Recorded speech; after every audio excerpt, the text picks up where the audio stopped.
First, I'm going to expose for my skin in here. So I'm going to turn on the zebras. They're set at 75%.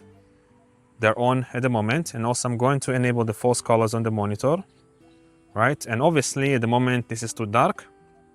I'm going to rest the exposure until I see on the false colors that most of my skin is like pinkish gray, which is about here. And then also on the camera monitor, if I don't see zebras on my skin, I'm good. Let me just increase the exposure more.